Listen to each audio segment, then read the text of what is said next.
زکریا نے کہا اے پروردگار میرے ہاں لڑکا کیوں کر پیدا ہوگا کہ میں تو بڈھا ہو گیا ہوں اور میری بیوی بانجھ ہے۔ فرمایا اسی طرح اللہ جو چاہتا ہے کرتا ہے۔ زکریا نے کہا کہ پروردگار میرے لیے کوئی نشانی مقرر فرما دے۔ فرمایا تمہاری نشانی یہ ہے کہ تم لوگوں سے 3 دن اشارے کے سوا بات نہ کر سکو گے، تو ان دنوں میں اپنے پروردگار کی کثرت سے یاد اور صبح و شام اس کی تسبیح کرنا۔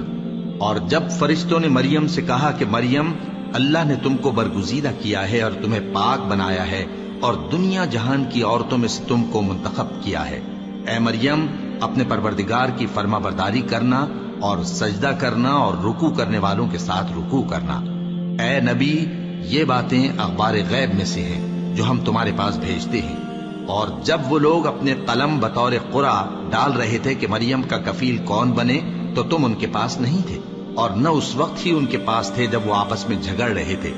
وہ وقت بھی یاد کرنے کے لائق ہے جب فرشتوں نے مریم سے کہا کہ مریم اللہ تم کو اپنی طرف سے ایک کلمے کی بشارت دیتا ہے جس کا نام مسیح اور مشہور عیسیٰ ابن مریم ہوگا،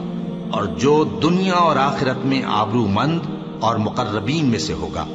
اور ماں کی گود میں اور بڑی عمر کا ہو کر دونوں حالتوں میں لوگوں سے یکساں گفتگو کرے گا اور نیکوکاروں میں ہوگا۔ مریم نے کہا کہ پروردگار میرے ہاں بچہ کیوں کر ہوگا کہ کسی انسان نے مجھے ہاتھ تک تو لگایا نہیں۔ فرمایا کہ اللہ اسی طرح جو چاہتا ہے پیدا کرتا ہے، جب وہ کوئی کام کرنا چاہتا ہے تو ارشاد فرما دیتا ہے کہ ہو جا تو وہ ہو جاتا ہے۔ اور وہ اسے کتاب و حکمت اور تورات اور انجیل کا علم عطا کرے گا، اور عیسیٰ بنی اسرائیل کی طرف پیغمبر ہو کر جائیں گے اور کہیں گے کہ میں تمہارے پاس تمہارے پروردگار کی طرف سے نشانی لے کر آیا ہوں، وہ یہ کہ تمہارے سامنے مٹی سے پرندے کی صورت بناتا ہوں، پھر اس میں پھونک مارتا ہوں تو وہ اللہ کے حکم سے سچ مچ پرندہ ہو جاتا ہے، اور پیدائشی اندھے اور ابرص کو تندرست کر دیتا ہوں،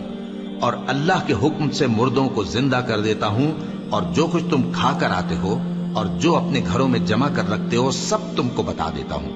اگر تم صاحب ایمان ہو تو ان باتوں میں تمہارے لیے نشانی ہے۔